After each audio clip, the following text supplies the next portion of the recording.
Selamat datang di video pembelajaran Pendidikan Agama Katolik SMK Pariwisata Medland School.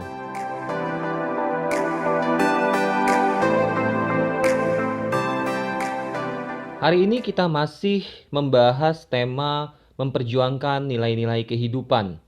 Hari ini kita akan membahas nilai-nilai kedamaian dalam memperjuangkan kehidupan yang lebih baik. Secara umum, kedamaian berarti suatu keadaan atau kondisi yang tenang tanpa masalah, tanpa percekcokan, tanpa peperangan.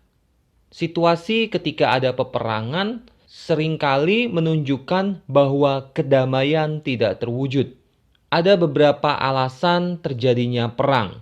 Yang pertama, perang terjadi karena adanya fanatisme agama dan suku. Fanatisme agama atau suku biasanya disebabkan oleh kepicikan dan perasaan bahwa dirinya terancam. Pertikaian dan perang karena fanatisme agama selalu berlangsung lama dan sangat kejam. Alasan terjadinya perang yang kedua yaitu sikap arogan atau angkuh. Sikap arogan atau angkuh adalah sikap di mana suku atau bangsa merasa dirinya kuat, sehingga mereka bertindak secara arogan, sepihak, dan sewenang-wenang.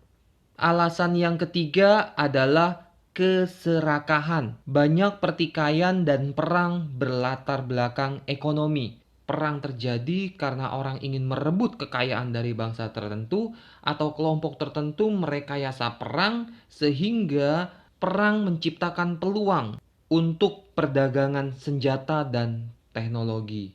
Alasan yang keempat, perang terjadi untuk merebut kemerdekaan dan mempertahankan hak.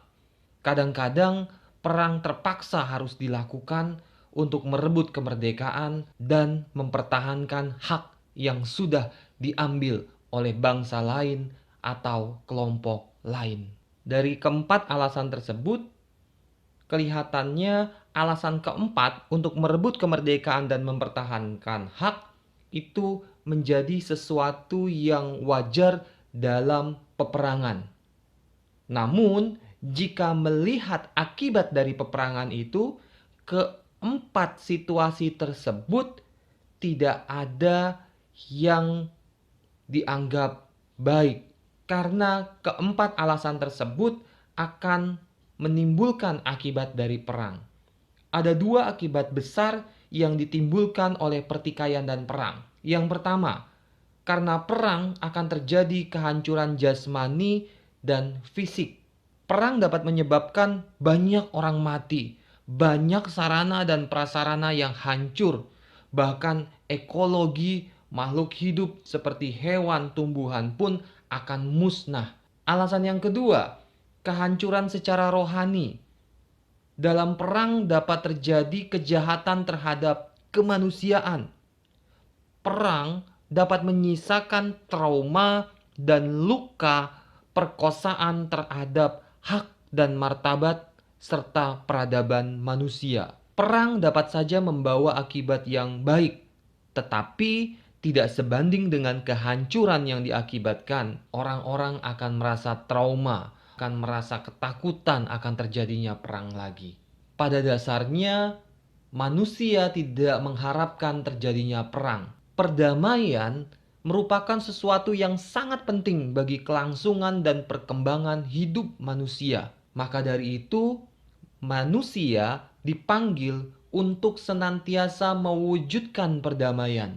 Untuk mewujudkan perdamaian membutuhkan kesadaran dan pengakuan serta penghormatan terhadap martabat dan hak asasi manusia. Ketika orang menghormati martabat orang lain, ketika orang menghormati hak asasi dari orang lain, maka peperangan tidak akan terjadi. Gereja Katolik sangat menentang terjadinya peperangan.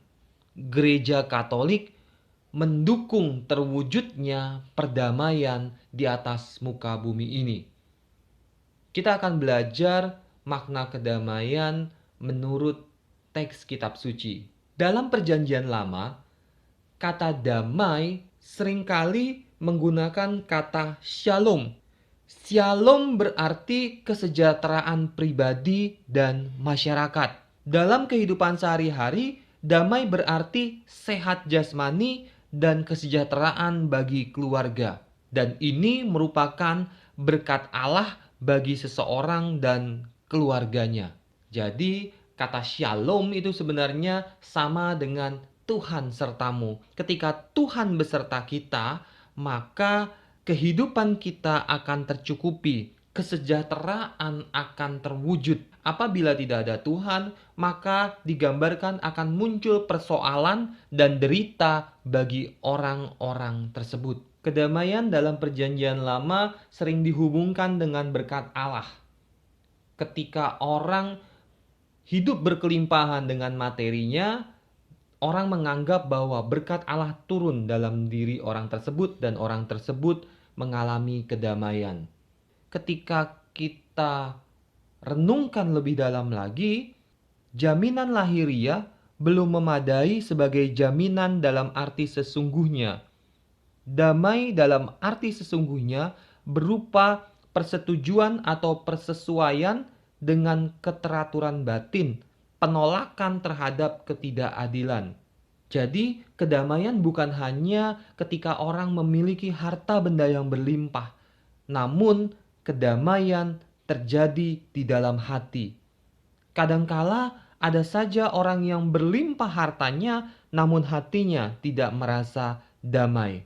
Maka dari itu, Nabi Yesaya menggambarkan kedamaian adalah sikap batin ketika seseorang akan melebur pedangnya menjadi bajak, melebur tombaknya menjadi arit.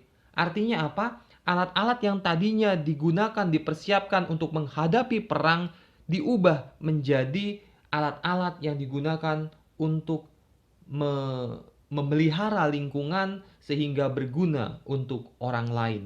Itulah sebenarnya makna damai yang diungkapkan. Yesus mengajarkan kita tentang makna damai. Dalam Yohanes 14 ayat ke-27, Yesus mengatakan kepada para murid, "Damai kutinggalkan bagimu, damai sejahtera kuberikan kepadamu. Dan apa yang kuberikan tidak seperti yang diberikan dunia kepadamu." Dari sabda Yesus tersebut, kita bisa menangkap berarti ada damai yang diberikan Yesus dan ada damai yang diberikan oleh dunia. Kita mau belajar damai macam apa yang ditinggalkan Yesus bagi kita.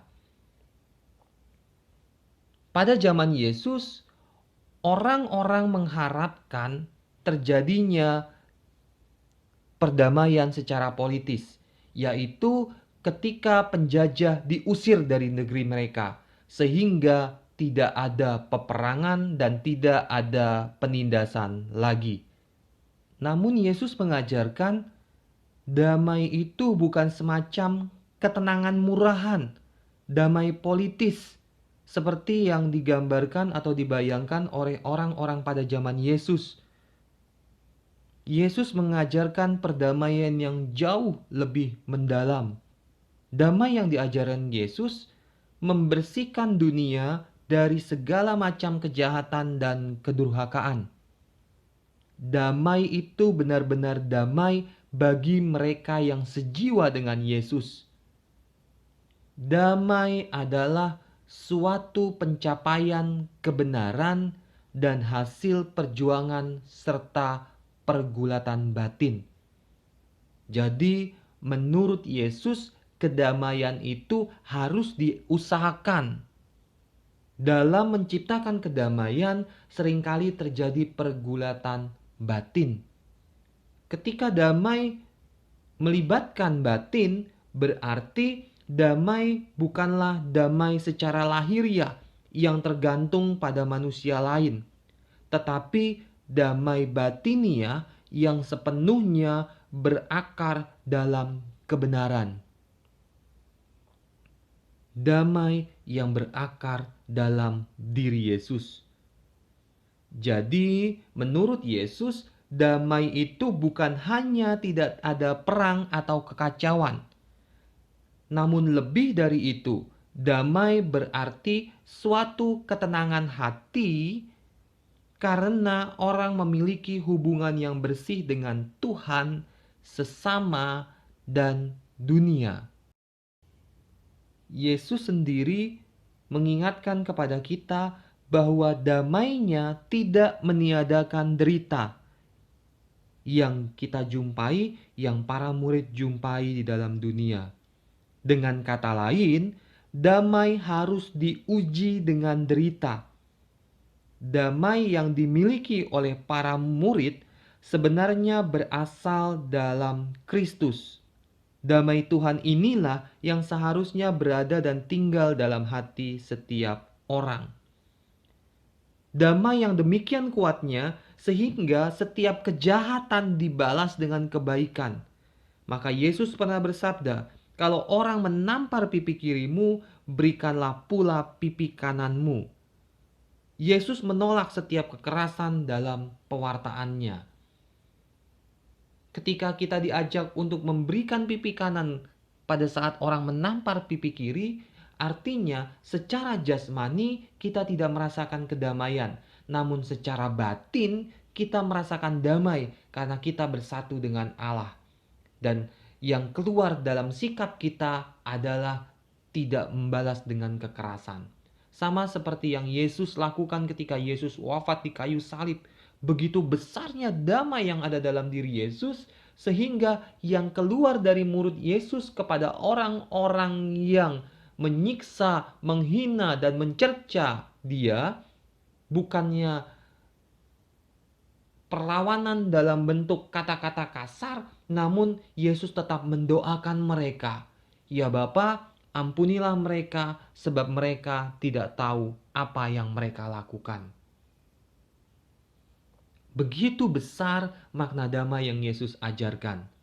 Sebagai murid-murid Kristus, hendaknya kita senantiasa memperjuangkan, memperoleh kedamaian seperti yang Yesus ajarkan tersebut. Semoga lewat pembelajaran ini kita semakin terpanggil untuk memperjuangkan kedamaian, bukan hanya karena kita membutuhkan damai tersebut, namun karena kita adalah murid Kristus.